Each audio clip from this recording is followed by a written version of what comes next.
Hey, welcome back, everybody. It's time once again for one of our favorite shows. This week with Wendy.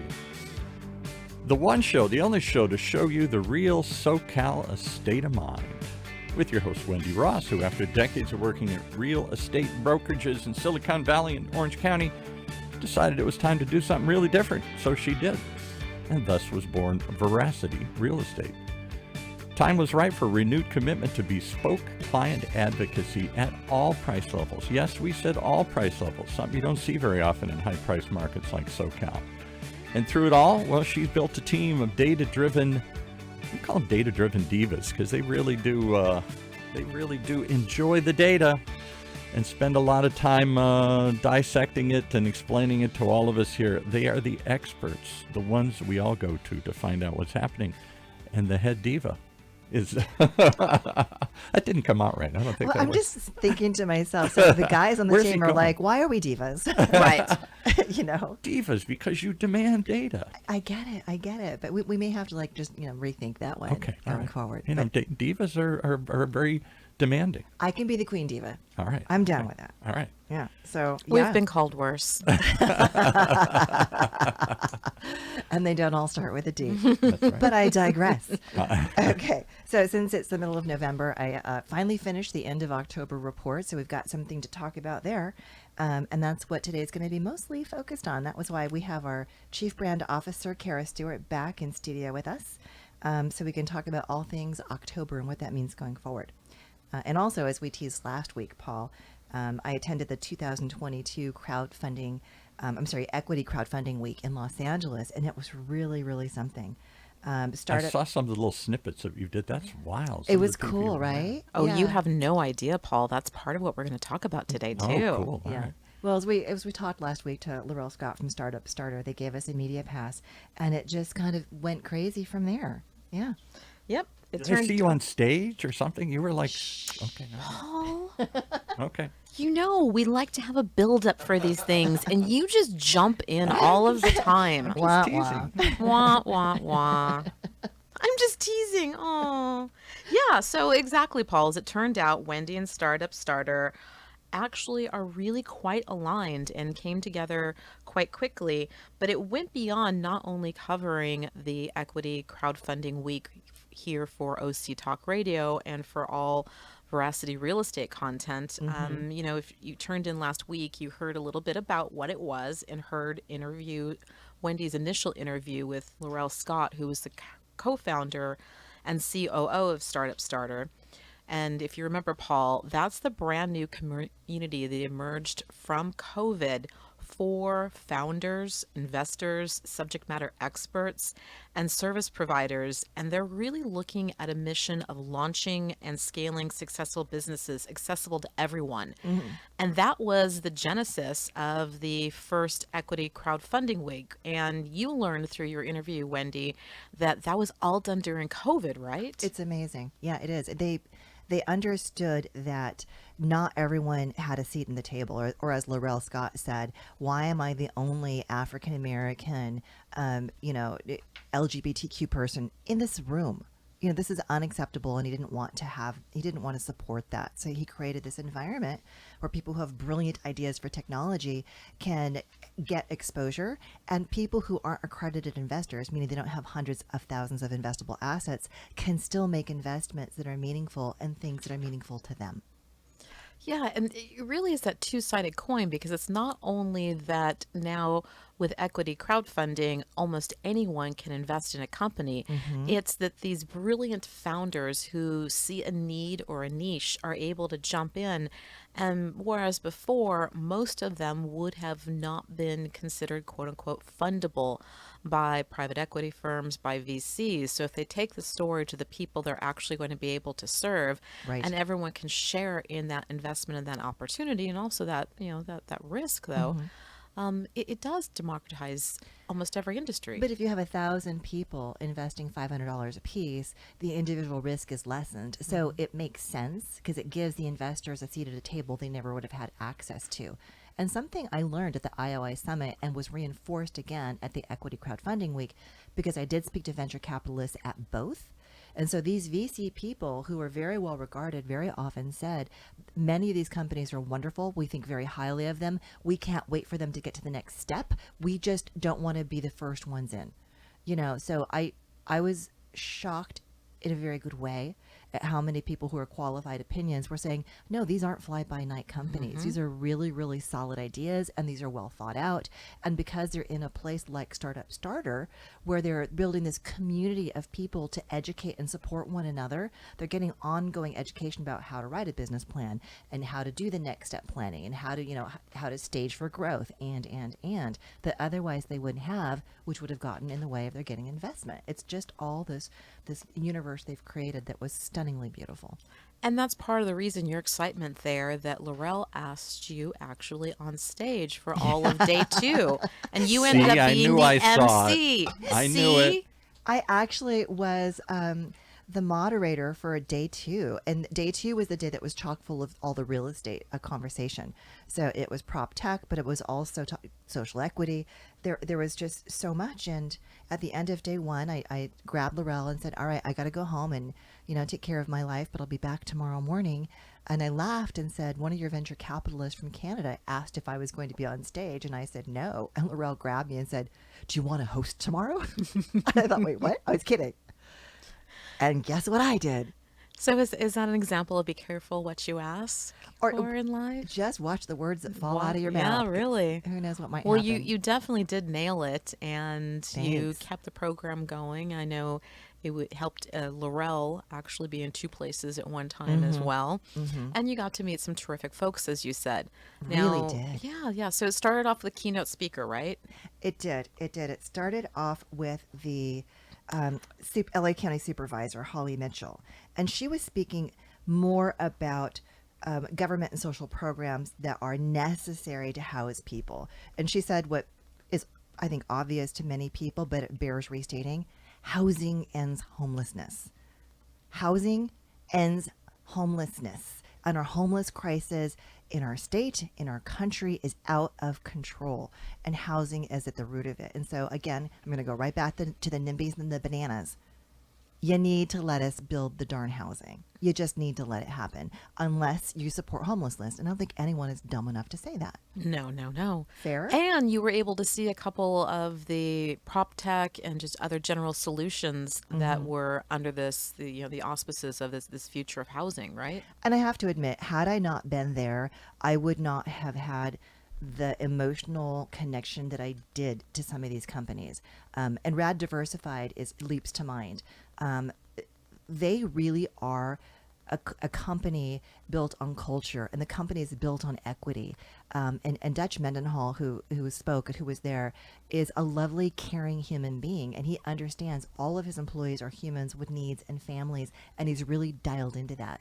And he resonates with his investors that way too. And he talked about part of his biggest growth plan, surprisingly to him, had to be changing the way he communicates weekly and monthly with all of the investors so everyone knows what's going on. And I was like, wow. And what they do at Rad Diversified, it's a lot like a REIT, which is a real estate investment trust. But you can't invest in a REIT unless you're an accredited investor.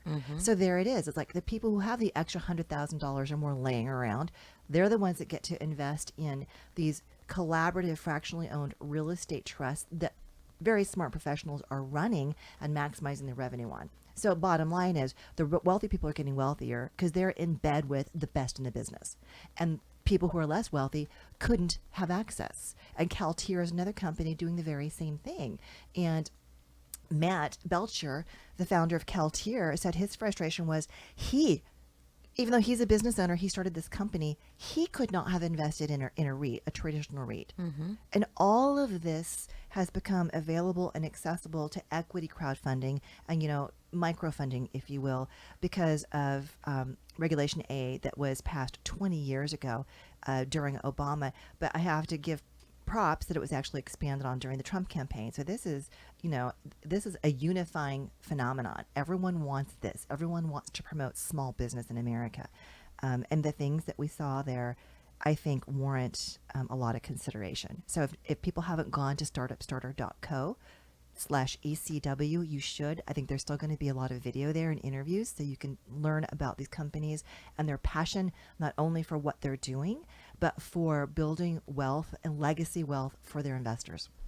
I went out there actually just last night as we're doing some more research for this show. And really, even if you're not part of a startup, you're simply looking for just solid business knowledge. Yeah. There are master level classes there on sales, marketing, human resources, business development, how to build culture, and also some pretty advanced financial education. And it's great for anyone in business. Right. And who knows, maybe there you're sitting at your desk right now or sitting at your home office, really wishing that you were working for yourself. And by going there, it'll spark an idea or give you the confidence that you need to go out and do something on your own as well. Well, exactly. And like Laurel said, when he and Jose were working at a very high level company in an executive capacity, because they were fortunate enough to have education and training behind them, they looked at each other and went, this is who we want to be. So this company was started by people who have education. They've got the pedigree that you need, and they're willing to share their information with others, and they've found others to help them. So it's an incredible community.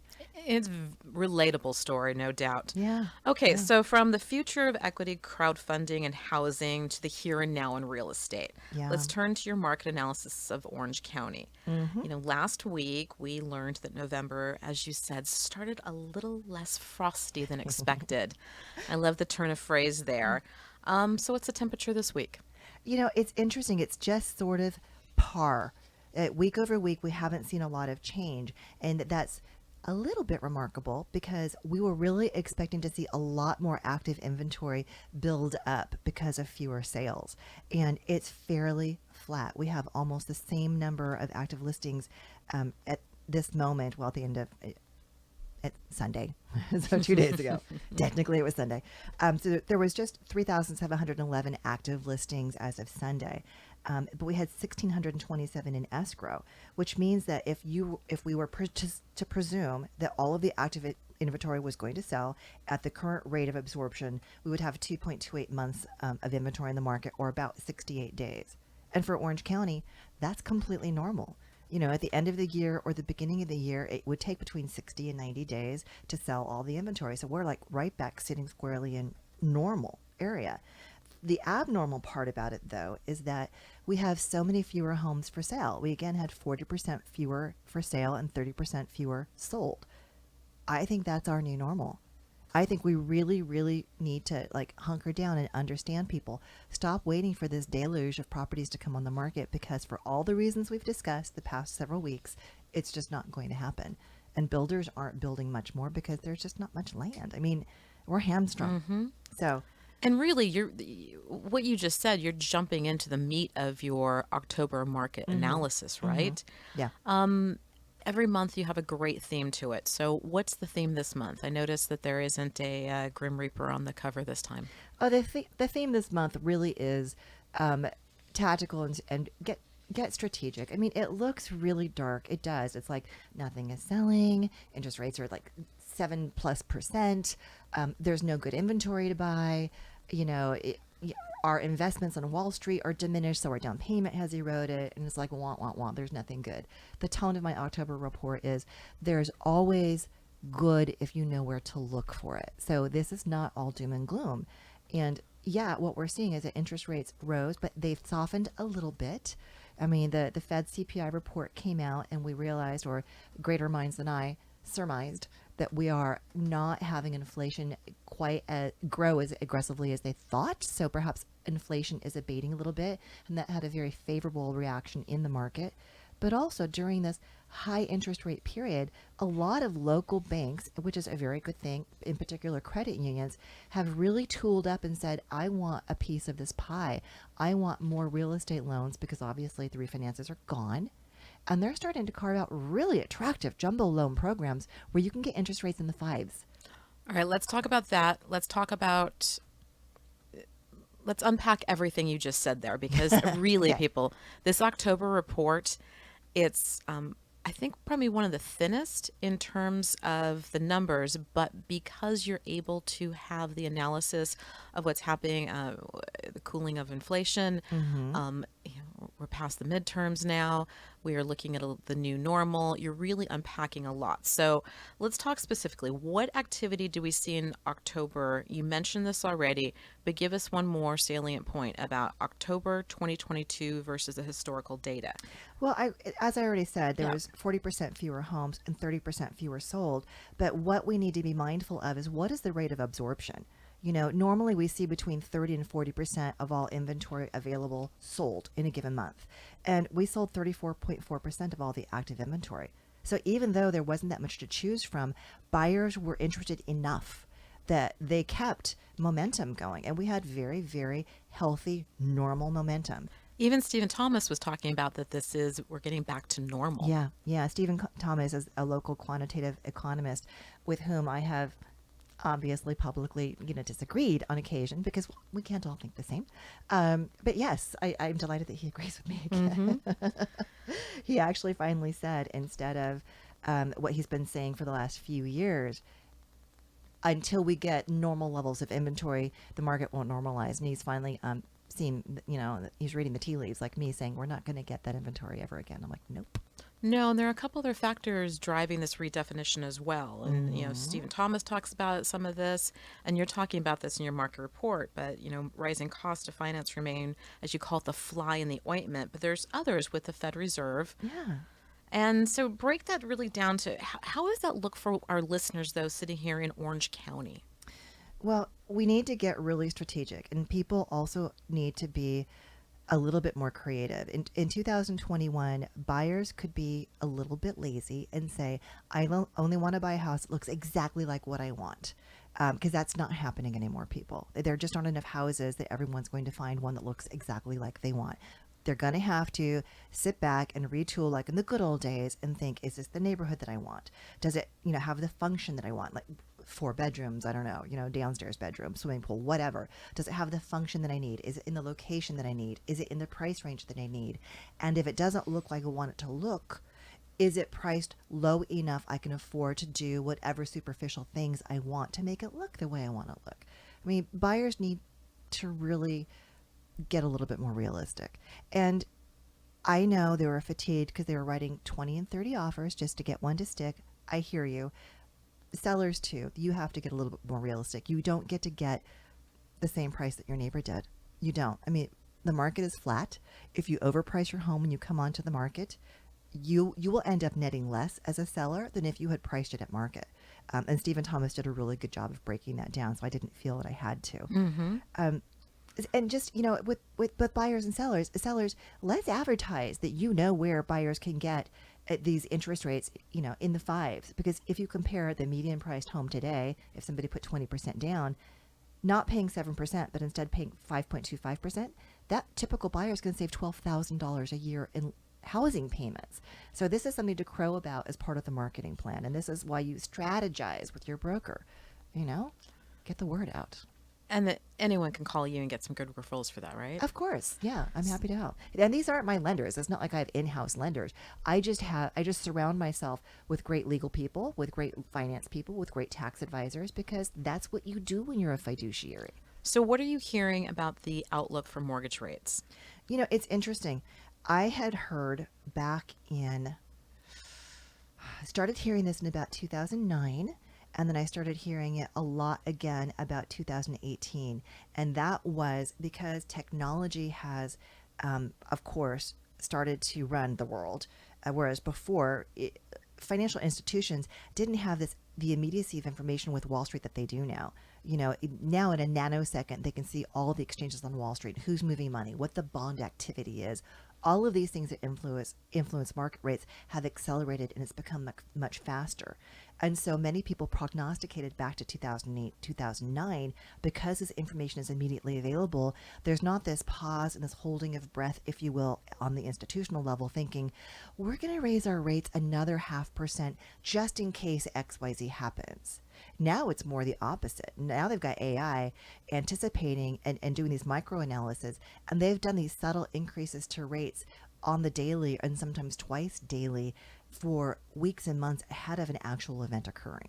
So, and that is why you were saying midterms being over was relevant, because every 4 years and then every 2 years, we have these political events that cause a little bit of a hiccup on Wall Street. Yeah, and regardless of which party is in office. Doesn't matter. But all of this has sort of been pre-baked, if you will, into these algorithms. So where I'm going is this. Bottom line is all of these experts on finance have said, we think that the forever future norm for mortgage rates in America is going to be between 6 and 7%. Once in a while, they'll dip below that. Once in a while, they'll go above that. But they're going to wobble up and down between 6 and 7% pretty much forever.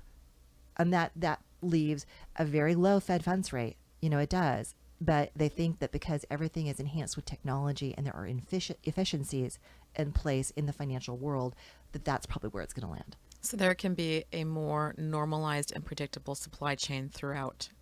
Here's hoping. But Right. it's where we are. I mean, the Fed's really, really pushed rates. They've pushed the Fed funds rate, and we got up to 7%. And now it's like, okay, it looks like we're going to go right back down on ease into the sixes somewhere. So it supports the argument that people have been, anticipating for a very long time, which is great. So if we can find niche programs where someone can get a jumbo loan, and remember, people, Orange County is expensive, and national mortgage standards really don't apply here. We don't have very many loans that fit into the conventional conforming box because our houses are more expensive. So to get a jumbo loan that's normally more than the average market rate at 5.25% is freaking remarkable. And as you're always saying, all real estate is hyper-local. So if we are able to, as you said, knock on wood, the threat of inflation does continue to cool, where do you see OC home prices going? Yeah, I know where you're going here. Yep. I know where you're going. Because I want everyone to sign up for this market report, even if it's not something you've done before, because you did a really fascinating analysis, city was such by a nerd. city. You really were. At this point, Paul, I will invoke your title of data diva for this one. I earned it this time. Yeah, because it's she's doing her due diligence for the market report for our listeners and for the subscribers to it. Everyone wants to know month by month, where do you see the Orange County housing market going? And you're able to give a little bit of a forecast. But you weren't really satisfied this month, so you started to go a little bit deeper. Tell us about that. So so globally, where do you see Orange County going? And then what was your analysis about some cities? Okay. Let me preface this, people, with a little bit of a backstory. And the backstory is, of course, I've got clients saying, when should I put my home back on the market? And what do you think prices are going to be like then? And so that's when I dove down this rabbit hole. Because I can't answer their needs unless I feel like I'm well informed. So what I found interesting was when I took a look at, I just chose January 2020. It was a little bit before we were aware of COVID, but I just chose January 2020, the beginning of 2020, as a benchmark. I looked what median price was in Orange County then, and then I compared it to the median price at the end of October. And mind you, the median price at the end of October was significantly had significantly fallen She's from so the peak. excited. I know. But it was much lower than April, because April was when we peaked at $1,059,000 for median price. But by the end of October, it was $950,000. But when I compared that $950,000 to the median price in January, I saw that overall we had a 30% increase in values countywide. I'm like, okay, this is our baseline then, because I do think a lot of that fall, that 11% fall from April to October, well, through October, was a little bit of the market going, okay, this was stupid. Okay, we're calming down. So that was a bit of our return to normalcy. And so then when I was looking at my clients' specific cities and neighborhoods, I found that some of them had a little bit lower run up in value and some of them had a whole lot more. And I was like, holy mother of God, these areas are going to see some more degradation in pricing, and these people need to know. And I hate to be the bearer of doom and gloom, but I'm already reaching out to some of my clients that live in these target cities and say, if you need to refinance or do something, you probably should do it right now. So what goes up must come down. And if it goes Ladera Ranch. Ladera Ranch, in that time frame I mentioned, up 58%. Wow. Yeah, San Clemente Villa Park, England, up 53%. Wow. Yeah, it was And San nuts. Clemente was 54, Villa Park was 53. That's right. And Laguna Beach too, right? Was 53%. Irvine came in at 51%. Yeah. Now, before we get angry phone calls from city managers or mayors, we love you, and we know that with every data that Wendy shares, piece of data, there always is the context. Right. And that's so important because we all know that usually homes that are on the beach are more expensive. And many of the homes that sold during COVID along the beach were second homes and third homes and their vacation homes. Those are affluent homeowners. So they're not going to bleed out. They're not going to put their homes on the market if they start to see they're not getting the prices that they want. They're just going to keep them off the market, which is going to further stifle the inventory, which is going to further shore up the values. So even though the statistical data says they should fall in price, they probably won't, or if they do, not very much. All right, so that's the And- real caveat there. Yeah, and it's not like people are going to stop going to Laguna Beach. Right. And conversely, I mean, inland, like Irvine, they saw this incredible run up in values. Part of that might be because the Irvine public schools are so coveted, literally globally, people around the world know about these schools. It could have been because interest rates were so low that families for the first time in their lifetime could afford to buy a home there. So they may have price stability for the same reasons. Those people aren't going to leave. So I think we're going to see stifled inventory in these areas, but I do think Irvine prices are likely to degrade more than Laguna Beaches are. And then the weird thing was Ladera. And Dana Point. I mean, But Dana Point, Ladera was one of the weird things that you did mention. You mentioned it as an outlier. I want to get Totally. into that, but before we get into the outlier Ladera Ranch, Dana Point is kind of a bright spot for you, or potentially could be, it right? has been for the last 3 or 4 years. I've been telling all of my clients buy in or near Dana Point because they have completely, well, I knew then they were going to completely revitalize the downtown corridor, which they have done. And they finally got the Dana Point Harbor renovation plan approved after 10 years of struggling. So it's finally underway. And let me tell you, yachtsmen have money, and yachtsmen around the world know about that harbor. When I lived in Seattle, Washington, people up there talked about going down to Dana Point. It's a big deal. So their values went up 39%. But I think part of that was also because of this revitalization. So I don't really see that there's going to be price degradation there. I also actually am still bullish on buying a property there because the harbor is not complete and not everyone pays attention to what's happening tomorrow. A lot of people are very myopic. So when they realize, oh, there's a grand opening of the harbor and there's a fancy new hotel there, and gosh, maybe I should have bought a condo down there. Yeah, you should have 2 years ago, dum-dum. Yep. Get on board. Like you're telling people to look out what's happening with the Olympics and buy. LA 28 is happening, people. Yeah. Yeah. Drive through Long Beach and then give me a call, will you, for the love of God? Or Dana Point. All right. Why is Ladera Ranch an outlier in your research? You know what I didn't expect? I mean, a 58% increase in value. It's like, what the actual hell? But what I've seen is that where the rest of the county and most cities have had median price drop month over month, or it'll drop 1 month and retrench and then drop again. And, it's like, but it's been a fairly downward trend. Ladera Ranch's prices have gone up. I don't understand it, but that's the data. And I don't know if it's because, again, Ladera Ranch is a very expensive community to live in if you factor in Melrose property tax on top of your base property tax bill. You will always have at least one homeowners association, usually 2, and occasionally 3. So these extra monthly expenses have priced many families out, but it is mecca for families. So, hey, Paul, this could be a good, if you live in Ladera Ranch, tell us why. And especially if Yeah. you bought there recently or anyone with the city, we'd love for you to contact us. Yeah, totally. Yeah. All right. It is the anomaly of the county, and I'm intrigued. I'm just confused. Now, there are a couple of cities, though, or more importantly than cities, neighborhoods within cities that you're already seeing a decline and are a little bit worried about, right? Yeah, yeah. So you had Sunset Beach and Orange Park Acres. Yeah, and they've already done a fair amount of decline, and I'm wondering if that's because they already had such a small target audience, that it was faster for them to fall. Whenever you're dealing with fewer numbers, things tend to show faster. But yeah, Okay, and so with all of this data, everyone wants to know what's in it for me. buyers and sellers going to be able to succeed when there are fewer homes to buy and fewer buyers competing for them? And it's not, again, like you just said, I put together the data and the numbers, but we had to talk about, well, yes, but these are coastal communities, and yes, those owners are affluent, and so context is important. So getting back to today, what the buyers and sellers should do, it goes beyond just there are fewer buyers and sellers. There's other context to consider. Everyone's exhausted, so can we just be nice?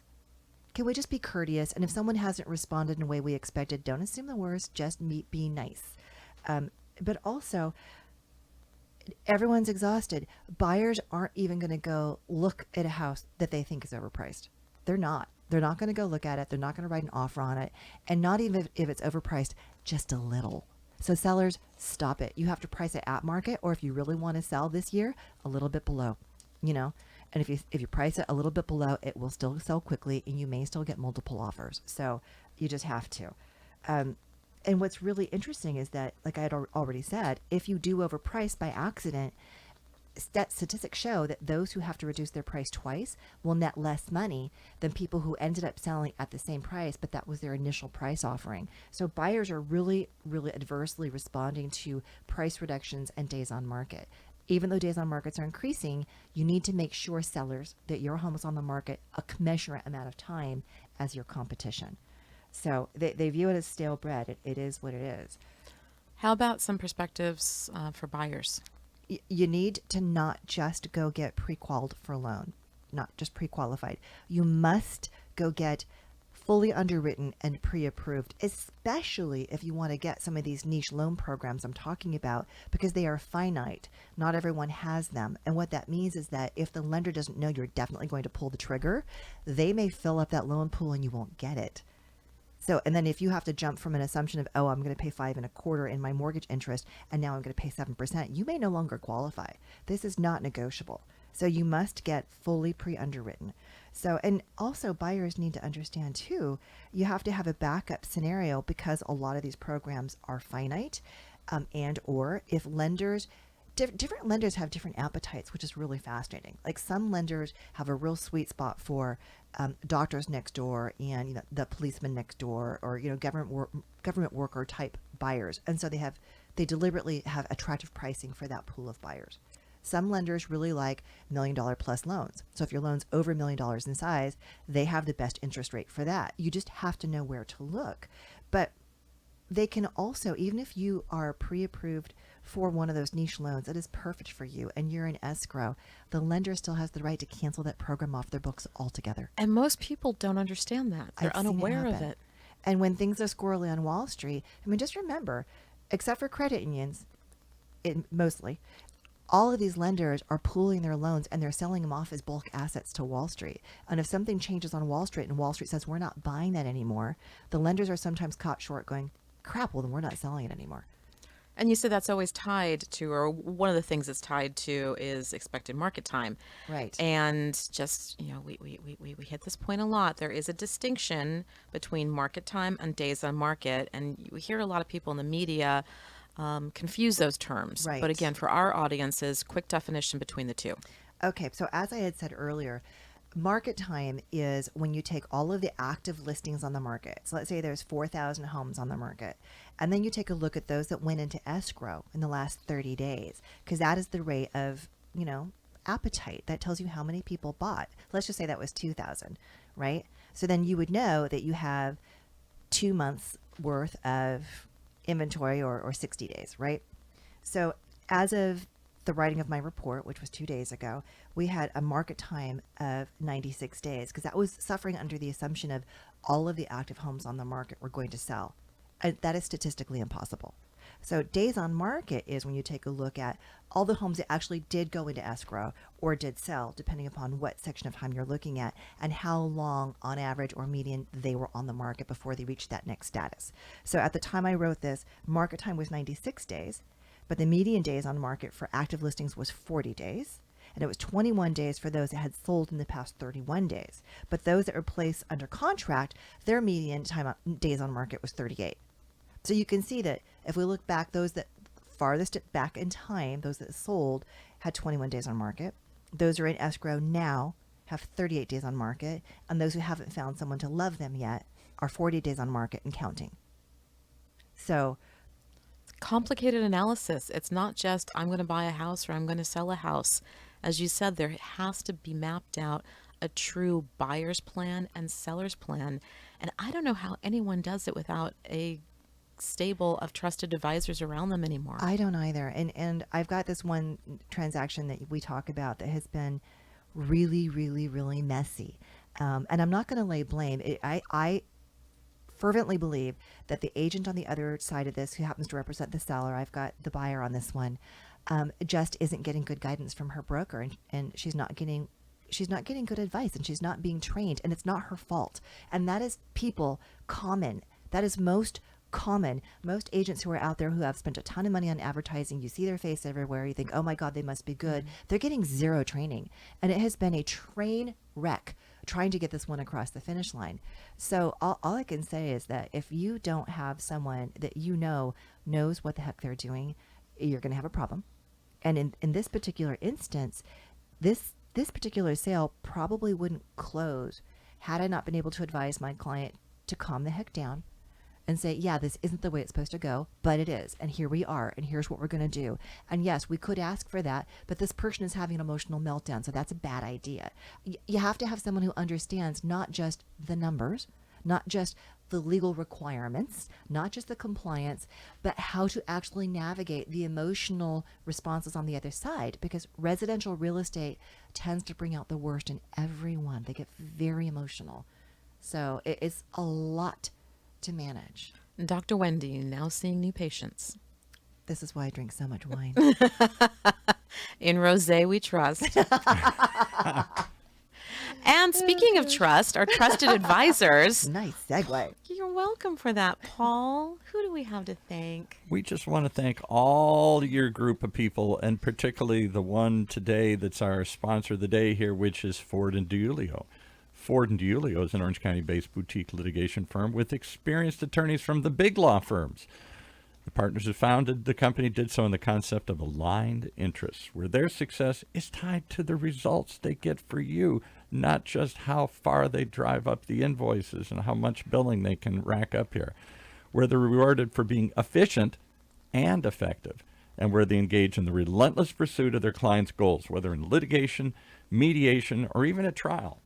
If that sounds like something you're missing, if you want that kind of big league talent at a boutique price, then why not find them at FordDiulio.com. Ford DiUlio, FordDiulio, FordDiulio.com. And I just want to point out, I looked up the word diva today here. Oh. And this is from Wikipedia. Okay. And this is why I say you're a diva. Yes, divas have a reputation for being a little demanding in the entertainment industry, but they're also, the core meaning is this, a Latin word for goddess. It has often been used to refer to a celebrated woman of outstanding talent.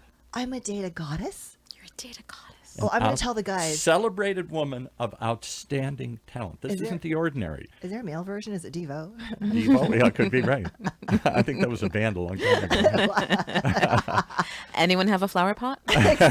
Really? That's true. Oh, my goodness. So anyway, I just want to defend where I'm coming from Thank here. you. Okay. Oh, Paul. And I want to tell you that You're just joshing. I don't live in Ladera. I live right next door to it in the little unincorporated area called Las Flores. So we're kind of sandwiched between Rancho and Ladera. And I can tell you that that area has a special appeal to it. It's there's a community there unlike I see in other communities. And I can't quite explain it. Maybe it's the trails, maybe it's the parks, maybe it's the way it's laid out. You know, they did a really great job planning it for families to have indoor and outdoor activities, as well as their own schools that are inside there, their own amphitheater, their own library, their own water park, skate park. It is really, really well designed. And it's an active community. They do lots of events. They do lots of things for kids. Their own fireworks in the park. And lots of, reading on the lawn. And no, if you have family, it is well worth paying the extra money, for the association dues and whatnot, because you're really getting a lot for that money. So, some of us join private clubs or sporting clubs. You don't have to there. It's all there. And the trails you can go. I love the trails that you can go just bike or hike or whatever because it backs up to that whole long arroyo, that canyon that comes down off of the mountain there. So The only thing that confused me, because I moved here in '02, was that they got that master planned community approved and then left all the utility poles above ground. I mean, there are huge power towers marching through the middle of it all along the arroyo. And I just found that a little unsightly. But, I that guess was there are probably some of that, political. yeah. Probably I don't know. political. I don't really know that. Can you But work on that for me, please, Paul? people really like living there. I like I know. really living there too. And I know everybody has their little passion for wherever they live, whatever it is. But of all the master plan, maybe it's because the most recent one, but that one more so than any other. I don't know about the next one over Rancho I'm Mission hearing really Viejo. similar feedback about Rancho Mission Viejo, and it is beautiful. I mean, I've been in there showing houses. The It's hills and gorgeous. everything, yeah, right. Yeah, and I'm a huge lover of big animals. So being able just to drive up the Ortega and see what's left of the equestrian communities, nurtures my little soul. Exactly. I love that. So there is something there. I can't tell you what it is, but I know people pay for it, I'm and just they saying. like being there. And their so. prices have held steady. So even though they have bucked the norm and they've increased more than the average of 30%, I think that their pricing is probably pretty stable. However, conversely, the top 10 that I put on this hit list, if you will, did I read all 10? You didn't. Oh, let me go back and do that. So top 10. I lost them, people. It's my own list. Darn it, where is it? Irvine was one of them. Okay, I think, Ladera isn't it? Ranch, in terms of increases in this order: Ladera Ranch, San Clemente, Villa Park, Laguna Beach, Irvine, San Juan Capistrano, Rancho Mission Viejo, Laguna Niguel, Stanton, and Lake Forest. Now Stanton, that would be a surprise to me because It's an that's expansion community out there, yeah. yeah, because that's been a difficult. They've struggled with city government and whatnot. They've slashed services and cut back. I and everything. honestly think it was flippers and investors. Hmm. Because they could still find something affordable with a low property tax rate and no HOAs and all that kind of stuff. They cash flow Right. nicely. That reeks of investors. But so that was the top 10 in terms of their highest gain. But if I was to stack rank them according to what I thought was most likely to have price degradation, I did still leave Ladera Ranch on top just because it was 58%. I mean, it was 28% above normal. It's like that. Come on. And I think the same thing kind of holds true for Irvine. People who live in Irvine are passionate about They Irvine. are. It was the original planned community. Oh, and It yes. it's laid out very It was. nicely. And Well, so I left Ladera on top, but then I did put Stanton as number 2. yeah, And then Lake Forest, because Lake Forest proper doesn't have all the amenities and things that Ladera Ranch does. no, that was surprising. And it's an aging community. So the median age of the home there. So that really says to me, people are going to have to sell because that's not the most affluent group of homeowners either. Then Villa Park, just because Villa Park is so far from everything, and it went I up. don't know Villa Park at all. I I know do. It's of it, beautiful. but I don't know it at all. It's I a can't- beautiful, deep, old moneyed community, and it has much larger lots. I would say the average lot size in Villa Park is probably a quarter acre. Wow. And many of them, are 10 and 20 acres. Yeah, So it's an older community with a lot of ranch style single level, and it's adjacent to Orange Park Acres, and then all the equestrian stuff there. So there's a lot of horsey people there. But it's a small target buying audience, and they're fantastically expensive because the schools there are so good. I was going to say, I wonder about schools because that's one drive of the this. areas around Ladera, the high schools and everything. Yeah. Always rate for Yeah. as does Irvine. And Yeah, that might right. have been part. So I'm guessing, but it'll be fun at the end of the year to look back at this list and go, was she right? So all right. So after Villa Park, then I put Irvine because they're aging, then Laguna Niguel, then Rancho Mission Viejo, San Clemente, San Juan Capistrano, and Laguna Beach. Again, because as you get into those more affluent coastal communities, they just don't have to put the homes on the market. Yeah, right. So if they don't sell, they didn't lose any value, did they? Right. And you're also talking about several communities with high fire danger. And we True. are trying to have on the show someone to talk about that from Yeah, that's true. their point of view. Yeah. All right, Wendy, this was a data-rich show. How could someone get your report this month? Well, honestly, She there's doesn't two- give it out. She's very demanding. No, She there's, doesn't- there's two ways. Just go to realveracity.com and click on the contact tab on top and give me your information. And that way you can get the report. Or if you just want to email directly, email info@realveracity.com. And you can get it that way. And just in subject line say, report, please. And that's REALVERACITY. realveracity.com. And I can assure you, if you sign up for that contact, you'll get the monthly report and you won't be spammed in between. I just don't have time to spam. I'm sorry. Yeah, there's that too. So it's really important information if we're sending it. All right. Thank you, Paul. Thank you, Wendy. Any final ideas, remarks? No, just because I think prices are going to fall in these areas, there's going to be so few homes for sale. People, if you see one that you love, love, love, let's just negotiate a smart buying strategy. Don't wait for the prices to fall. That would be stupid because something you love may not come up again. So don't cut off your nose in spite of your face, okay, people? Okay. Good stuff. Thanks, Paul. See you next week.